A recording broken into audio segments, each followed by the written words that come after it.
नमस्कार दोस्तों, के एग्ज़ाम फाइट में आपका स्वागत है। कैसे हैं आप सभी? उम्मीद है आप सभी सही होंगे और आपकी तैयारी अच्छी चल रही होगी।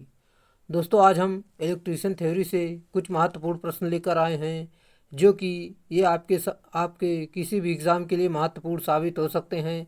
जैसा कि UP PCL TG2, UP army TG2, UP metro और इसरो, सेल, DRDO, इन सभी भर्ती परीक्षाओं के लिए काफ़ी महत्वपूर्ण प्रश्न हमने रखा है। चलिए, आपका ज़्यादा टाइम न लेते इन प्रश्नों की शुरुआत करते हैं। उससे पहले आपसे रिक्वेस्ट है, अगर आप चैनल पर नए, चैनल को सब्सक्राइब कर लीजिए और अपने दोस्तों में शेयर कर दीजिए। वीडियो अच्छा लगे तो वीडियो को लाइक ज़रूर करना। और दोस्तों, अगर आप वीडियो पे आए हैं तो वीडियो को अंत तक ज़रूर देखें।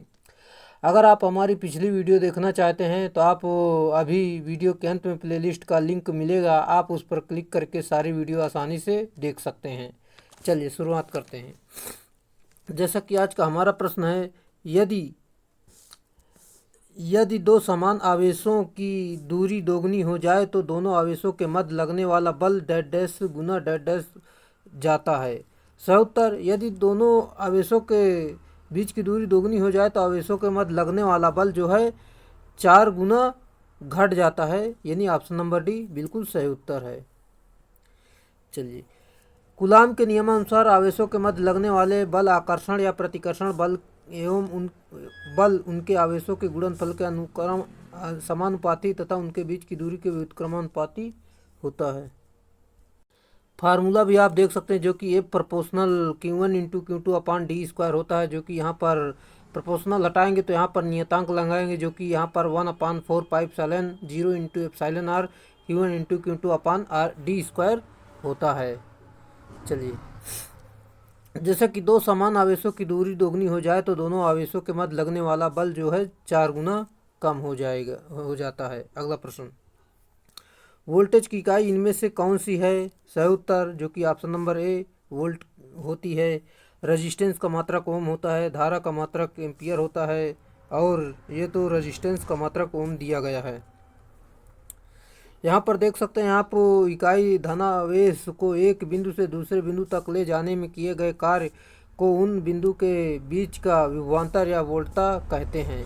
इसका मात्रक वोल्ट होता है, जो कि V बराबर W/Q होता है, और 1 माइक्रो वोल्ट बराबर आपका 10⁻⁻6 वोल्ट होता है, और 1 पिको वोल्ट बराबर 10⁻⁻12 वोल्ट होता है।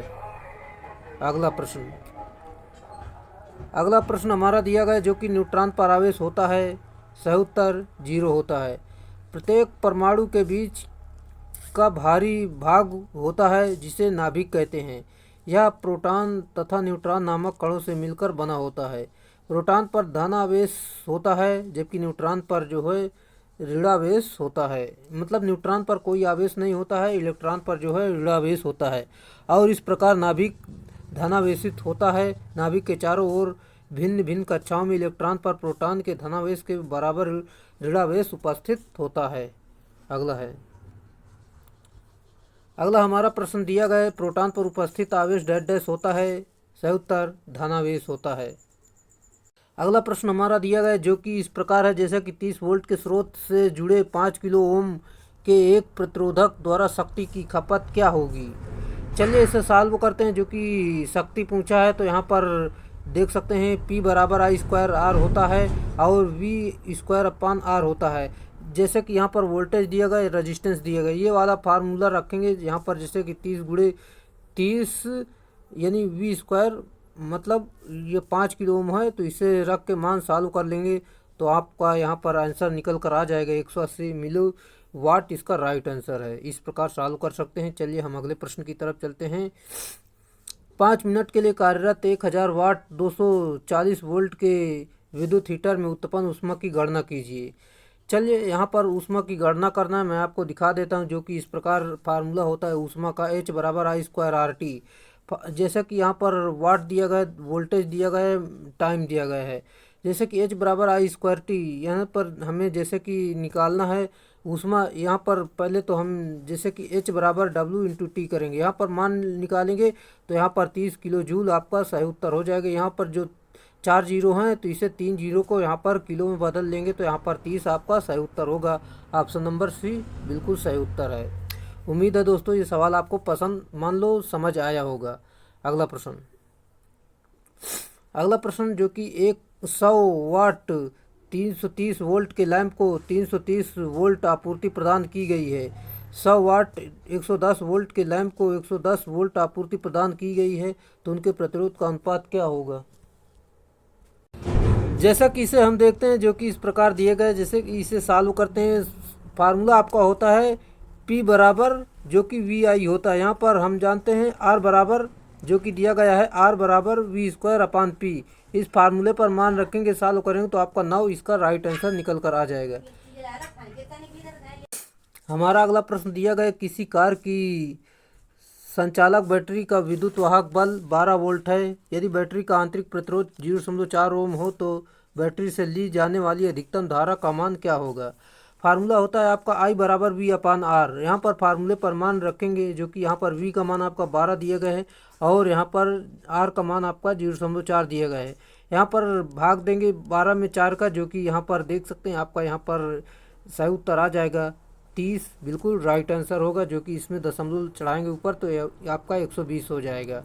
चलिए, जैसा कि अगला प्रश्न हमारा दिया गया, यदि एक 200 वोल्ट बैटरी के साथ सीरीज क्रम में 2 किलो ओम के 2 प्रतिरोध जुड़े हुए हैं तो परिपथ के माध्यम से प्रवाहित होने वाली धारा का मान क्या होगा।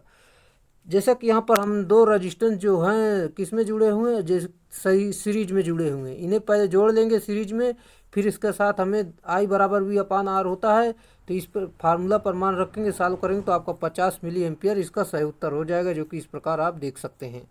अगला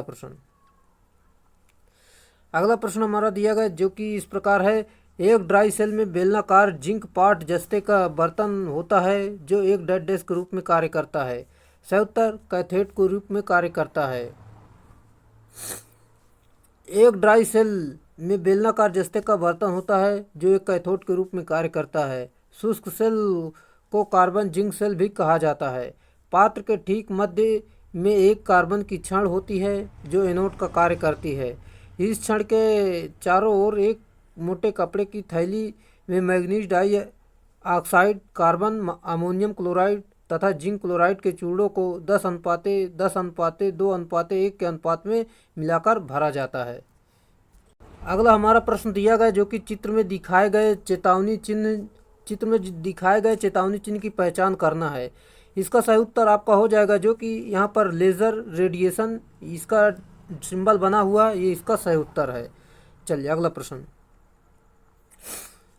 पीने का पानी पुरुष शौचालय प्राथमिक उपचार के साइन बोर्ड किसके उदाहरण है।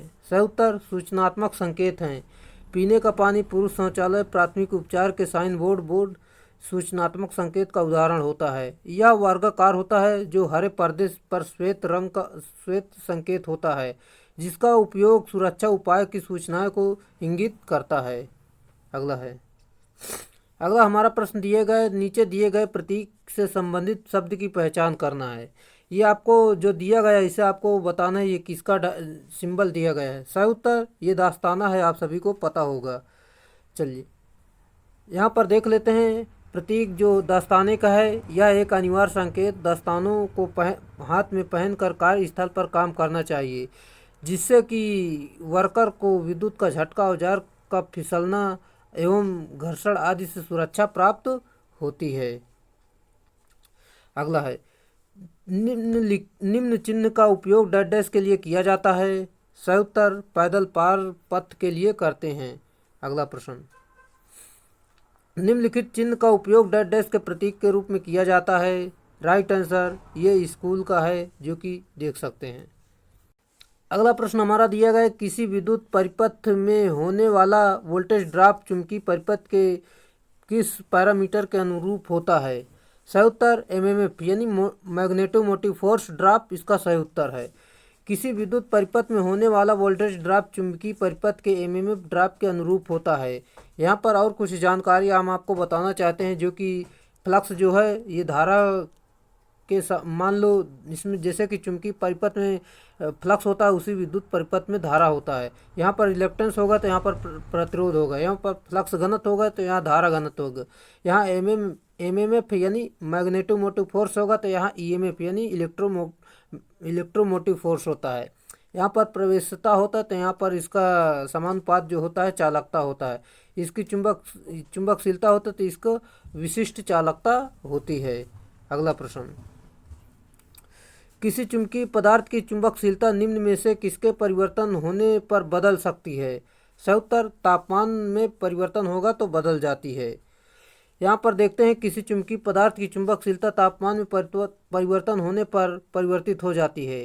क्यूरी ताप के ऊपर लौह चुंबकीय यानी फेरोमैग्नेटिक पदार्थ अनुचुंबकीय यानी पैरामैग्नेटिक पदार्थ की तरह तथा अनुचुंबकीय पदार्थ प्रतिचुंबकीय पदार्थ की तरह व्यवहार करता है। इसकी कोई इकाई नहीं होती है। अगला प्रश्न, चुंबकीय परिपथ में चुंबकीय फ्लक्स किसके द्वारा उत्पन्न होता है? राइट आंसर, जो कि एमएमएफ यानी मैग्नेटिक मोटिव फोर्स यानी चुंबकीय वाहक बल इसका सही उत्तर है। देखते हैं यहाँ पर जो कि दिया गया, चुंबकीय परिपथ में चुंबकीय फ्लक्स एमएमएफ द्वारा उत्पन्न होता है। चुंबकीय परिपथ में चुंबकीय फ्लक्स को विस्थापित करने वाला बल चुंबकत्व वाहक बल कहलाता है। मैग्नेटिक मोटिव फोर्स किसी परिपथ में टर्न की संख्या तथा परिपथ में प्रवाहित धारा के गुणनफल के बराबर होता है, जो कि यहाँ पर देख सकते हैं, जो कि टर्न की संख्या इंटू धारा होती है। यहाँ पर एम्पियर इंटू टर्न इसका मात्रक होता है। अगला हमारा प्रश्न दिया गया जो कि इस प्रकार है, जैसे कि वह संकेत ढूंढें जो 3 पोल वाले एमसीबी को दर्शाता है। सही उत्तर, जो कि ऑप्शन नंबर ए बिल्कुल सही उत्तर है। जो कि एमसीबी का जो पूरा नाम होता है मिनिएचर सर्किट ब्रेकर होता है। यह एक सुरक्षा युक्ति होती है तथा यह एक लघु आकार का परिपथ वियोजक है जो ओवरलोड होने की स्थिति में अपने आप को बंद कर देता है। अगला प्रश्न हमारा दिया गया जो कि इस प्रकार दिया गया, जैसे कि दिए गए विकल्पों में से कौन सा स्विच नहीं है? सही उत्तर, जो कि आपका बी नंबर है, ये आपका स्विच नहीं है, ये आपका फ्यूज दिया गया है। अगला प्रश्न, प्रतीक दर्शाता है, ये कैसा प्रतीक आपका दिया गया है? राइट आंसर, ये प्रेशर स्विच है, बिल्कुल सही उत्तर है। अगला प्रश्न दिया गया, सर्किट आरेख में निम्नलिखित प्रतीक का उपयोग डैश डैश के लिए किया जाता है। सही उत्तर, one way two pole switch का प्रयोग किया जाता है, ये वही संकेत दिया गया है। अगला प्रश्न, नीचे दिया गया चित्र इनमें से कौन से संघटक का एक मानक संकेत है?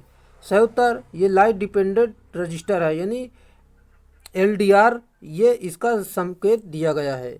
यहाँ पर देख लेते हैं इसके बारे में कुछ जानकारी आपको बताना चाहेंगे, जो कि लाइट डिपेंडेंट रजिस्टर का निर्माण सेलेनियम से किया जाता है। इसकी विशेषता यह है कि प्रकाश किरणों के आपतन से इसका रेजिस्टेंस का मान घट जाता है और इसमें प्रवाहित धारा का मान बढ़ जाता है, अर्थात यह प्रकाश की सुग्राही रजिस्टर है और इसका उपयोग प्रकाश नियंत्रित कंट्रोल सर्किट में किया जाता है। अगला प्रश्न हमारा दिया गया जो कि 100 वाट और 200 वोल्ट लैंप का प्रतिरोध होता है। सही उत्तर, जैसे कि यहाँ पर रेजिस्टेंस निकालना तो R बराबर V² होता है। फार्मूले पर मान रखेंगे, सॉल्व करेंगे तो आपका 400 ओम राइट आंसर आ जाएगा। अगला है, 2 ओम और 3 ओम के दो प्रतिरोध समांतर में लगे हैं तो इनका परिणामी प्रतिरोध क्या होगा? सिंपल सा इस फार्मूले पर रखेंगे, जो कि सॉल्व करेंगे तो आपका यहाँ पर 6/5 बिल्कुल सही उत्तर निकल कर आ जाएगा। इस प्रकार आप समझ सकते हैं। चलिए अगला प्रश्न, इतना तो कैलकुलेशन आपको आनी ही चाहिए, जो कि काफ़ी महत्वपूर्ण प्रश्न ये रखे गए हैं। भारत में हमारे घरों में सप्लाई की जाने वाली विद्युत प्रत्यावर्ती धारा होती है जिसकी आवृत्ति होती है। सही उत्तर, भारत में जो है 50 हर्ट्ज जो होती है, विदेशों में जैसे अमेरिका वगैरह में 60 हर्ट्ज बिजली की आवृत्ति होती है। अगला प्रश्न, फैराड निम्नलिखित की इकाई है। फैराड जो है धारिता की इकाई होती है, जो कि आप जानते ही होंगे। बल का मात्रक न्यूटन होता है, कार्य का मात्रक जूल होता है, जो कि यहाँ पर जानते हैं। अगला प्रश्न हमारा दिया गया जो कि परिणामी ट्रेनिंग ट्रांसफार्मर या घूर्णन मशीन के कोर बनाने के लिए उपयोग की जाने वाली सामग्री के लिए संकीर्ण बीएच पास क्षेत्र होना क्यों वांछनीय है? सही उत्तर, इनमें हिस्टैरिसीस हानि कम होती है। परिणामित या घूर्णित मशीन के कोर बनाने के लिए उपयोग की जाने वाली सामग्री सिलिकॉन मिलाकर हिस्टैरिसीस हानि को कम की जा सकती है। अगला है, ट्रांसफार्मर सर्किट मोड में मूल हानि को किस रूप में दर्शाया जाता है? सही उत्तर, शंट प्रतिरोध में दर्शाया जाता है। ट्रांसफार्मर सर्किट मोड में मूल हानि को शंट प्रतिरोध के रूप में दर्शाया जाता है। अगला प्रश्न, अगला प्रश्न जो कि इस प्रकार हमारा दिया गया, जैसे कि यहाँ पर आप समझ सकते हैं, एक ट्रांसफार्मर यानी एक परिणामित्र के लिए प्रकार ए हानि आवृत्ति के वर्ग के अनुपातिक है, जबकि प्रकार बी हानि आवृत्ति के अनुपातिक है, तो प्रकार ए और प्रकार बी क्रमशः डैश डैश होगी। सही उत्तर जो कि यहाँ पर भंवर धारा हानि और हिस्टैरिसीस हानि बिल्कुल सही उत्तर है, जो कि इस प्रकार समझ सकते हैं आप। भंवर धारा हानि दी गई है और हिस्टैरिसीस हानि यहाँ पर देख सकती हैं। अगला प्रश्न हमारा दिया है, स्टैंपिंग की मोटाई जितनी कम होगी ट्रांसफार्मर डैश डैश उतना ही कम होगी। सही उत्तर भंवर धारा उतनी ही कम होगी। स्टैंपिंग की मोटाई जितनी कम होगी ट्रांसफार्मर में भंवर धारा हानि उतनी ही कम होती है। ज्ञात रहे स्टैकिंग पावर फैक्टर 1 से कम होता है या वास्तव में इफेक्टिकल क्षेत्रफल से कुल क्षेत्रफल का अनुपात होता है। अगला प्रश्न, बिना लोड वाले एक ट्रांसफार्मर प्रेरित ईएमएफ 230 वोल्ट आरएमएस है जो 2 एम्पियर आरएमएस का करंट खींचता है और उनके बीच का कोण 83.76 है। अब कोर हानि का मान डैश डैश होगा। चलिए इसे सॉल्व करते हैं, जो कि यहाँ पर देख सकते हैं आप दिया गया है, मान दिया गया यहाँ पर, जो कि P बराबर हानि बराबर आपका होता है जो कि VI cos फाई होता है। यहाँ पर मान रखेंगे, सॉल्व करेंगे तो आपको यहाँ पर 50 वाट बिल्कुल सही उत्तर निकल कर आ जाएगा। अगला प्रश्न हमारा दिया गया जो कि इस प्रकार है, इनमें से कौन सा गुणधर्म पीएन जंक्शन डायोड को दिष्टकारी का कार्य करने की अनुमति देता है। सही उत्तर जो कि पश्च अग्रपश्च अभिनति गुणधर्म बिल्कुल सही उत्तर है। यहाँ पर मैं आपको बताना चाहता हूँ जो कि डायोड का अग्रपश्च बायसिंग अभिलक्षण डायोड को दिष्टकारी के रूप में कार्य करने की अनुमति देता है। डायोड एक एक्टिव एवं यूनिडायरेक्शनल युक्ति होती है। पी टाइप अर्धचालक में होल्स की अधिकता होती है, जबकि एन टाइप अर्धचालक में इलेक्ट्रॉन्स की अधिकता होती है। अगला प्रश्न, जर्मेनियम अर्धचालकों में वर्जित ऊर्जा अंतराल इस परिसर में होती है डैश डैश। सही उत्तर 0.6 इलेक्ट्रॉन वोल्ट से लेकर 0.72 इलेक्ट्रॉन वोल्ट होता है। यहाँ पर मैं आपको बता दूं जो कि दिया गया है, जर्मेनियम अर्धचालक के लिए forbidden energy gap 0.6 electron volt से लेकर 0.72 इलेक्ट्रॉन वोल्ट तक होती है, जबकि सिलिकॉन अर्धचालक के लिए फॉरबिडन एनर्जी गैप जो होता है 1.1 इलेक्ट्रॉन वोल्ट होता है, जबकि कार्बन के लिए फॉरबिडन एनर्जी गैप जो होता है 1.5 इलेक्ट्रॉन वोल्ट होता है। अगला प्रश्न हमारा दिया गया जो कि इस प्रकार है, यहाँ पर आप समझ सकते हैं, जैसे कि निम्न में से किस विकल्प के दौरान पी टर्मिनल बैटरी के धनात्मक सिरे तथा एन टर्मिनल बैटरी के ऋणात्मक सिरे से संयोजित किया जाता है। सही उत्तर जो कि यहाँ पर आपका फॉरवर्ड अभिनति यानी फॉरवर्ड बायस बिल्कुल सही उत्तर है। चलिए देख लेते हैं यहाँ पर, जो कि इस प्रकार दिया गया है, पी टर्मिनल बैटरी को धनात्मक सिरे तथा एन टर्मिनल बैटरी को ऋणात्मक सिरे से जोड़ने पर डायोड फॉरवर्ड बायस में कार्य करता है, जबकि पी टर्मिनल को बैटरी के ऋणात्मक टर्मिनल से तथा एन टर्मिनल बैटरी के धनात्मक सिरे से जोड़ने पर डायोड रिवर्स बायस में कार्य करता है। अगला प्रश्न हमारा दिया गया जो कि 15 HP यानी 15 हार्स पावर पिंजरी प्रेरण मोटर के लिए अनुशासित स्टार्टर है। सही उत्तर ऑटो ट्रांसफार्मर स्टार्टर बिल्कुल सही उत्तर है। 3 फेज इंडक्शन मोटर के लिए 5 हार्स पावर तक के अनुप्रयोगों के लिए डायरेक्ट ऑनलाइन स्टार्टर का प्रयोग किया जाता है। उसी प्रकार 10 हार्स पावर अनुप्रयोग के लिए स्टार डेल्टा स्टार्टर का प्रयोग में लेते हैं, इसका प्रयोग करते हैं।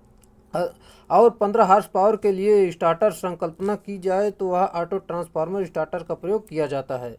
अगला प्रश्न, कृषि में पानी पंप के उपयोग हेतु 100 HP 440 वोल्ट और 50 हर्ट्ज 3 फेज स्टार से जुड़े स्क्वायरल केज इंडक्शन मोटर हेतु किस प्रकार के स्टार्टर की सिफारिश की जाती है। सही उत्तर स्वचालित ट्रांसफार्मर स्टार्टर की सिफारिश करते हैं। कृषि में पानी पंप के उपयोग हेतु 100 HP और 440 वोल्ट 50 हर्ट्ज 3 फेज स्टार से जुड़े हुए स्क्वायरल केज इंडक्शन मोटर हेतु स्वचालित ट्रांसफार्मर स्टार्टर प्रकार के स्टार्टर की सिफारिश की जाती है। अगला प्रश्न हमारा दिया गया जो कि इस प्रकार है, जैसे कि इंडक्शन प्रेरण मोटर की वाउंड रोटर के साथ रोटर प्रतिरोधी स्टार्टर प्रयुक्त होता है, यह किस प्रकार का संयोजन कनेक्शन है। सही उत्तर लघु यानी शॉर्ट सर्किट। अगला प्रश्न, यहाँ पर पहले इसकी व्याख्या देख लेते हैं, फिर अगले प्रश्न की तरफ चलते हैं। जैसे कि इंडक्शन मोटर की वाउंड रोटर के साथ रोटर प्रतिरोधी स्टार्टर प्रयुक्त होता है, यह लघु परिपथ यानी शॉर्ट सर्किट प्रकार का संयोजन होता है। प्रेरण मोटर यानी इंडक्शन मोटर प्रायः लैगिंग शक्ति यानी लैगिंग पावर फैक्टर के साथ कार्य करती हैं। प्रेरण मोटर में मुख्यतः दो प्रकार की होती हैं शर्तें होती हैं, जो कि यहाँ पर इनमें पहली स्क्वायरल केज तथा दूसरी स्लिप रिंग प्रकार की होती है। अगला प्रश्न जो कि दिया गया है दोस्तों, मैं आपको बताना चाहता हूँ, अगर आप हमारे चैनल से तैयारी करना चाहते हैं तो आप जुड़ सकते हैं, जो कि यहाँ पर हमने काफ़ी इलेक्ट्रीशियन के क्वेश्चनों को सॉल्व कराया है, जो कि इसी तरह के प्रश्न को हमने सॉल्व कराया है। जैसे कि अगर आपको वीडियो पसंद आ रहा तो वीडियो को लाइक कर दें। अगर आप हमारी पिछली वीडियो देखना चाहते हैं तो आप आसानी से प्लेलिस्ट के लिंक पर जाकर सारी वीडियो आसानी से देख सकते हैं। अभी हम वीडियो के अंत में प्लेलिस्ट का लिंक जोड़ देंगे, आप उस पर क्लिक करके सारी वीडियो आराम से आप देख सकते हैं, जो कि काफ़ी महत्वपूर्ण प्रश्न इसी तरह रखे गए हैं। और दोस्तों, हमने कोई ऐसा प्रश्न नहीं है जो कि छूटा हो, और कोई ऐसा भी प्रश्न नहीं है जो कि एक वीडियो से दूसरी वीडियो में रिपीट हो रहा हो। सभी अपने आप में अलग अलग प्रश्न हैं, और वीडियो पे आया करें तो सारे प्रश्न जरूर देखा करें, ताकि आपको सारे प्रश्न की जानकारी मिल सके और अपने एग्ज़ाम के लिए काफ़ी अच्छा बेहतर कर सको। चलिए, जैसा कि यहाँ पर दिया गया है अगला प्रश्न, SRIM यानी स्क्वायर, यहाँ पर SRIM मोटर को चालू करने के लिए रोटर प्रतिरोध स्टार्टर के दौरान आरंभिक बलागुण में वृद्धि होती है, क्योंकि सही उत्तर जो कि यहाँ पर ऑप्शन नंबर सी, रोटर, यहाँ पर स्लिप रिंग इंडक्शन मोटर होती है। स्लिप रिंग इंडक्शन मोटर को चालू करने के लिए जो है रोटर प्रतिरोध में अतिरिक्त प्रतिरोध उत्पन्न होता है। चलिए देख लेते हैं, यहाँ पर स्लिप रिंग इंडक्शन मोटर को चालू करने के लिए रोटर प्रतिरोध स्टार्टर के दौरान आरंभिक बलागुण में वृद्धि होती है, क्योंकि प्रतिरोध परिपथ में अतिरिक्त प्रतिरोध उत्पन्न होता है। अगला प्रश्न हमारा दिया गया, जो कि स्क्वायरल केज यानी स्क्वायरल पिंजरी प्रेरण मोटर की चाल को नियंत्रित करने के लिए निम्नलिखित में से किस विधि का उपयोग नहीं किया जा सकता। सही उत्तर, स्टेटर वोल्टता और आवृत्ति नियंत्रण का प्रयोग नहीं किया जा सकता, जबकि स्टेटर वोल्टता नियंत्रण और स्टेटर आवृत्ति नियंत्रण, घूर्णक यानी रोटर प्रतिरोध नियंत्रण, ये सारी विधि हम कर सकते हैं। यहाँ पर देखते हैं, जो कि स्क्वायरल केज इंडक्शन मोटर की चाल को नियंत्रित करने के लिए दिए गए विकल्पों में से प्रयुक्त घूर्णक यानी रोटर प्रतिरोध नियंत्रण विधि का प्रयोग नहीं करते हैं, क्योंकि यह विधि स्लिप रिंग मोटर की प्रयोग में ली जाती है, जबकि स्क्वायरल केज इंडक्शन मोटर यानी स्क्वायरल केज पिंजरी मोटर में स्टेटर वोल्टता तथा आवृत्ति नियंत्रण में प्रयोग में लेते हैं। अगला प्रश्न हमारा दिया गया, जो कि इस प्रकार है, ट्रांजिस्टर को बनाने के लिए दो आवश्यक तत्व डैश हैं। सही उत्तर, जर्मेनियम और सिलिकॉन बिल्कुल सही उत्तर हैं। यहाँ पर देख लेते हैं, ट्रांजिस्टर को बनाने के लिए दो आवश्यक तत्व जर्मेनियम और सिलिकॉन अर्धचालक होता है। इन दोनों पदार्थों की संयोजकता जो है 4 होती है। इसका प्रतिरोध ताप गुणांक जो है ऋणात्मक होता है, जो कि सिलिकॉन का जो है परमाणु क्रमांक 14 होता है, जर्मेनियम का 32 होता है। इस प्रकार इसका निकाल सकते हैं संयोजकता। अगला है, ट्रांजिस्टर करंट यानी विद्युत प्रवाह में पर्याप्त मात्रा के साथ कम वोल्टेज पर काम करते हैं, तो इसलिए उन्हें डैश कहा जाता है। सही उत्तर, करंट विद्युत प्रवाह संचालित उपकरण कहा जाता है। देख लेते हैं यहाँ पर, जो कि दिया गया, ट्रांजिस्टर तथा डायोड करंट संचालित उपकरण होते हैं जो कम वोल्टेज पर कार्य करते हैं। ट्रांजिस्टर सेमीकंडक्टर पदार्थ जैसे कि सिलिकॉन, जर्मेनियम का बनाया जाता है। यह 3 टर्मिनल युक्ति होती है। एमीटर, बेस, कलेक्टर इसमें होते हैं। चलिए, जैसा कि यह 2 प्रकार का होता है, पीएनपी तथा एनपीएन ट्रांजिस्टर होता है। यह एक द्विध्रुवी यानी बाइपोलर युक्ति होती है, जिसमें धारा का प्रवाह मेजॉरिटी तथा माइनॉरिटी यानी इलेक्ट्रॉन तथा होल्स दोनों के कारण होता है। अगला प्रश्न हमारा दिया गया, जो कि इस प्रकार है, जैसे कि यहाँ पर देख सकते हैं, यहाँ करंट वोल्टेज वक्र, जिसमें कलेक्टर वोल्टेज को बढ़ाकर इसके अधिकतम मान तक पहुँचता है, तो उसे डैश कहा जाता है। सही उत्तर, कलेक्टर की करंट वोल्टेज वक्र कहा जाता है। यहाँ पर मैं आपको बता दूं, करंट वोल्टेज वक्र जिसमें कलेक्टर वोल्टेज को बढ़ाकर इसका अधिकतम मान तक पहुँचता है, उसे कलेक्टर की करंट वोल्टेज वक्र कहा जाता है। किसी संधि ट्रांजिस्टर में 3 टर्मिनल होते हैं, जो कि एमीटर, बेस और कलेक्टर यानी संग्राहक होते हैं। इस प्रकार के परिपथ में ट्रांजिस्टर को इस प्रकार जोड़ा जाता है कि 3 टर्मिनल ई, बी व सी होते हैं। कोई एक इनपुट व आउटपुट दोनों के लिए उभयनिष्ठ होते हैं। ये 3 प्रकार के विन्यास होते हैं जो कि इस प्रकार आप जान सकते हैं, जैसे कि उभयनिष्ठ आधार विन्यास, उभयनिष्ठ उत्सर्जक विन्यास, उभयनिष्ठ संग्राहक विन्यास होते हैं। अगला प्रश्न हमारा दिया गया जो कि इस प्रकार है, अधिकतर एसी मशीनों में रिवाइंडिंग कार्य के लिए आमतौर पर किस प्रकार के वाइंडिंग उपयोग किया जाता है? सही उत्तर, बास्केट वाइंडिंग का प्रयोग करते हैं। अधिकतर एसी मशीनों में रिवाइंडिंग कार्य के लिए आमतौर पर बास्केट वाइंडिंग का उपयोग किया जाता है। इस वाइंडिंग की आकृति बांस की पट्टियों की बुनी टोकरी जैसी प्रतीत होती है।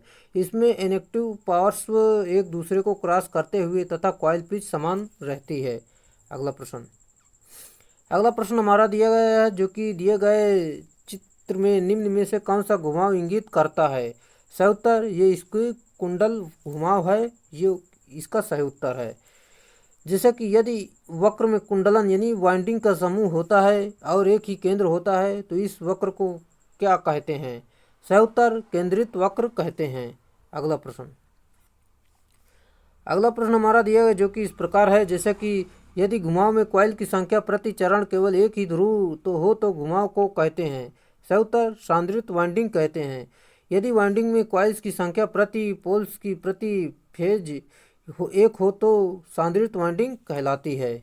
अगला प्रश्न दिया गया जो कि नीचे दिया गया चित्र निम्नलिखित में से कौन सा वक्र इंगित करता है? सही उत्तर, पेंचदार वाइंडिंग वक्र इंगित करता है। अगला प्रश्न, रिट्रोग्रेसिव वाइंडिंग में कम्यूटेटर पिच कमांड डैश लिया जाता है। सही उत्तर, 1 लिया जाता है। अगला हमारा प्रश्न दिया गया, series motor load current dash होता है। सही उत्तर, जो सीरीज मोटर जो आर्मेचर धारा और सीरीज धारा जो है इसमें बराबर होती है। जैसे कि सीरीज मोटर में लोड करंट और आर्मेचर धारा यानी सीरीज फील्ड धारा के बराबर होती है, जो कि इस प्रकार देख सकते हैं। चलिए, यहाँ पर इसका डायग्राम भी आप समझ सकते हैं जो कि यहाँ पर सीरीज में जुड़ा हुआ है फील्ड। अगला प्रश्न हमारा दिया गया जो कि इस प्रकार है, जैसे कि यहाँ पर आप देख सकते हैं, डीसी जनरेटर की बॉडी डैश से बनी होती है। डीसी जनरेटर की जो बॉडी होती है आपकी ढलवा लोहा या ढलवा इस्पात से बनी होती है। अब यहाँ पर बात कर लेते हैं जो कि इस प्रकार दिया गया है, डीसी जनरेटर की बॉडी ढलवा लोहा या ढलवा इस्पात का बना होता है जिसे योक कहते हैं। इसका मुख्य रूप से 2 कार्य होता है, या पूरे सिस्टम को मैकेनिकल सपोर्ट प्रदान करता है या कोर फ्लक्स के लिए रिटर्न पथ उपलब्ध कराता है। अगला है, कर्षण ट्रैक्शन कार्य के लिए किस मोटर का प्रयोग किया जाता है? सही उत्तर, डीसी सीरीज मोटर का उपयोग किया जाता है। यहाँ पर देख लेते हैं, ट्रैक्शन कार्य के लिए डीसी सीरीज मोटर का उपयोग किया जाता है क्योंकि ट्रैक्शन कार्य के लिए लोड का मान बहुत ही अधिक होता है, जिसके कारण वहाँ पर बहुत उच्च प्रारंभिक बल आघूर्ण की आवश्यकता होती है जो हमें डीसी सीरीज मोटर से प्राप्त होता है। डीसी सीरीज मोटर को कभी बिना लोड की स्थिति में नहीं चलाना चाहिए क्योंकि इसका प्रारंभिक बल आघूर्ण बहुत उच्च होता है। नो लोड के कारण इस मोटर की गति बहुत अधिक होती है जो कि खतरनाक होती है, इसलिए आपको नो लोड पर इसे नहीं चलाना चाहिए। अगला प्रश्न हमारा दिया गया जो कि दिष्ट धारा यानी डीसी जनरेटर में उत्पादित विद्युत वाहक बल डैश के समानुपाती होता है। सही उत्तर, पोल अभिवाह यानी ध्रुव अभिवाह के समानुपाती होता है। अगला प्रश्न हमारा दिया गया जो कि अर्ध तरंग दिष्टकारी केवल डैश के लिए उपयुक्त है। सही उत्तर, बैटरी चार्जिंग के लिए उपयुक्त होता है। अर्ध तरंग दिष्टकारी केवल बैटरी चार्जिंग के लिए उपयोग किया जाता है। इसमें दिष्टकारी हेतु एक डायोड का प्रयोग करते हैं। अगला प्रश्न हमारा जो कि इस प्रकार दिया है, जैसा कि यहाँ पर आप समझ सकते हैं, एक साधारण तरंग यानी वेव दिष्टकारी एकल डायोड से निर्मित होता है और एकल भार प्रतिरोध एक एसी विभव परिवर्तित करता है। सही उत्तर इसमें है जो कि एक तरंग रूप जिसमें आगत ज्या वक्र केवल धनात्मक या ऋणात्मक भाग हो। चलिए देख लेते हैं जो कि इस प्रकार दिया गया है। यहाँ पर मैं आपको बताना चाहता हूँ, जैसे कि एक साधारण तरंग दिष्टकारी यानी वेव दिष्टकारी एक एकल डायोड से निर्मित होता है और एकल यानी सिंगल भार प्रतिरोध एक एसी विभव को परिवर्तित करता है जब इसमें एक तरंग रूप से जिसमें आगत ज्या वक्र के केवल धनात्मक या ऋणात्मक भाग हों। एक अर्ध वेव रेक्टिफायर में 200 वीआरएमएस स्रोत और स्टेप डाउन ट्रांसफार्मर की में टर्न्स का अनुपात 4:1 है, तो डायोड के पार वोल्टेज ड्रॉप को अनदेखा करते हुए भार पर शिखर वोल्टेज क्या होगा। जैसा कि यहाँ पर सॉल्व करते हैं, जो कि इस प्रकार दिया गया है। मान मान यहाँ पर रखेंगे तो आपका यहाँ पर सॉल्व करेंगे तो उत्तर आ जाएगा 70.7 वोल्ट, बिल्कुल सही उत्तर होगा। अगला प्रश्न हमारा दिया गया, जैसे कि एक निष्पादित भार धारा 10 मिली एम्पियर हो तो निम्न में से किस परिपथ में डायोड धारा 10 मिली एम्पियर होगी। सही उत्तर अर्ध तरंग दृष्टिकारी में बिल्कुल वही होगी। चलिए, एक नियस्थित भार धारा 10 मिली एम्पियर हो तो अर्ध तरंग दृष्टिकारी परिपथ में डायोड धारा 10 मिली एम्पियर ही होगी। साथ ही इसमें रिवर्स रीड्राइविंग मतलब रीड्राइविंग वोल्टेज अधिकतम मान के तुल्य होगा। अगला प्रश्न, एक एकल यानी सिंगल फेज अर्ध तरंग परिवर्तक दिष्ट धारा यानी डीसी करंट चालन डैश वृत्त खंड प्रचलन देता है। सही उत्तर 1 देता है। चलिए, अगला प्रश्न हमारा दिया गया, जो कि यदि किसी जनरेटर में बहती धारा का मान 10 एम्पियर है तो इंटरपोल प्रतिरोध 10 ओम है, तो उसमें फील्ड वाइंडिंग कॉपर हानि क्या होगी। हानि का फार्मूला होता है जो कि P बराबर आई स्क्वायर आर, जो कि कॉपर हानि बराबर आई स्क्वायर आर होता है। यहाँ पर मान रखेंगे, सॉल्व करेंगे तो आपका 1000 वाट बिल्कुल सही उत्तर होगा। इस प्रकार देख सकते हैं। अगला प्रश्न दोस्तों, ये काफ़ी आसान सवाल हैं, आपको इन सभी सवालों को आसानी से करना चाहिए, जो कि काफ़ी महत्वपूर्ण सवाल भी दिए गए हैं। देख सकते हैं यहाँ पर, जो कि अगर जनरेटर का बचा हुआ चुंबकत्व खत्म हो जाता है तो क्या करेंगे इसे। दोस्तों, इसे जनरेटर का 10% डीसी सप्लाई बैटरी से देना चाहिए, यानी इसे डीसी बैटरी से जोड़ देना चाहिए अगर इसका चुंबकत्व खत्म हो गया तो। यदि जनरेटर का बचा हुआ चुंबकत्व खत्म हो जाता है तो जनरेटर का 10% डीसी सप्लाई बैटरी से देना चाहिए। अगला प्रश्न, कम्यूटेटर पर की जाने वाली वाइंडिंग डैश होती है। सही उत्तर लैप और वेव वाइंडिंग दोनों होती है। यहाँ पर मैं आपको बताना चाहता हूँ, जो कि कम्यूटेटर पर की जाने वाली वाइंडिंग लैप और वेव दोनों प्रकार की होती है। लैप वाउंड के लिए यहाँ पर आर्मेचर मतलब पोलो की संख्या और यहाँ पर ए बराबर पी, तथा वेव वाउंड में यहाँ पर देख सकते हैं ए बराबर 2 होता है। यहाँ पर समांतर पथों की संख्या और पोलों की संख्या बराबर होती है। यहाँ पर समांतर पथों की संख्या सिर्फ 2 रखी जाती है। अगला प्रश्न, डीसी पार्श्व यानी डीसी शंट जनरेटर में क्रांतिक चाल वह चाल होती है जिस चाल के नीचे। सही उत्तर जनित्र वोल्टेज बनाने में असफल रहता है। डीसी शंट जनरेटर की क्रांतिक चाल वह चाल होती है जिस चाल के नीचे जनित्र वोल्टेज बनाने में असफल रहता है। अगला प्रश्न हमारा, जो कि इस प्रकार है, डैश के कारण क्रिस्टल ऑसिलेटर एक स्थिर आवृत्ति ऑसिलेटर है। सही उत्तर उच्च क्वालिटी का क्रिस्टल ऑसिलेटर है। निम्न आवृत्ति की प्रत्यावर्ती विद्युत धारा जो तो जनित्र से उत्पन्न की जा सकती है, परंतु किलो हर्ट्ज, मेगा हर्ट्ज तथा गीगा हर्ट्ज की आवृत्ति की विद्युत धारा पैदा करने के लिए ट्रांजिस्टर युक्त परिपथ का प्रयोग किया जाता है। वह ऑसिलेटर होता है जो उच्च क्वालिटी के कारण क्रिस्टल ऑसिलेटर स्थिर आवृत्ति ऑसिलेटर होता है। अगला प्रश्न, बाइस्टेबल मल्टी वाइब्रेटर के संबंध में इनमें से कौन सा विकल्प सही है। सही उत्तर यह ट्रिगर्ड ऑसिलेटर होता है। यहाँ पर देख लेते हैं, जो कि इस प्रकार दिए गए, बाइस्टेबल मल्टी वाइब्रेटर में दोनों स्टेट स्टेबल होती है, अर्थात स्टेट परिवर्तन के लिए बाह्य ट्रिगर की आवश्यकता रहती है। अगला प्रश्न जो कि इस प्रकार दिए गए, जैसे कि यहाँ पर मैं आपको बता दूँ, डैश का प्रयोग बाइनरी सूचना की गणना के लिए किया जाता है। सही उत्तर बाइस्टेबल मल्टी वाइब्रेटर का प्रयोग किया जाता है। बाइस्टेबल मल्टी वाइब्रेटर का प्रयोग बाइनरी सूचना की गणना के लिए किया जाता है, क्योंकि इसका आउटपुट निम्न तथा उच्च दोनों ही स्थितियों में स्थायी रूप से बना रह सकता है। इसके आउटपुट को एक ही स्थायी अवस्था से दूसरी स्थायी अवस्था में बाहर से एक ट्रिगर पल्स देकर बदला जा सकता है। अगला है, स्टेबल मल्टी वाइब्रेटर यानी अस्थायी बहुकंपित्र में निम्न और उच्च निर्गम की अवस्था क्या होगी। सही उत्तर दोनों अवस्थाओं में कोई भी स्थिर नहीं होती है। यहाँ पर देख लेते हैं, जो कि इस प्रकार दिए गए, स्टेबल मल्टी वाइब्रेटर में दोनों अवस्थाएं निम्न और उच्च अस्थायी होती हैं। यह बिना किसी पल्स दिए ही स्वयं अपनी दोनों अस्थायी अवस्थाओं में दोलन करता है। इसका उपयोग वर्गाकार तरंग या ब्लॉक पल्स उत्पन्न करने के लिए किया जाता है। अगला प्रश्न हमारा जो कि इस प्रकार दिया गया, जैसे कि स्थितिक मल्टीवाइब्रेटर में डेड डैश है। सही उत्तर दो स्थिर अवस्था होती है। अगला हमारा प्रश्न दिया गया, गति नियंत्रण की सीरीज पैरेलल विधि का प्रयोग डेड डैश के लिए किया जाता है। सही उत्तर सीरीज मोटर का प्रयोग किया जाता है। डीसी मतलब सीरीज मोटर में गति नियंत्रण की सीरीज पैरेलल विधि का प्रयोग किया जाता है। इस विधि में सीरीज फील्ड वाइंडिंग दो अर्ध भागों में बनाया जाता है।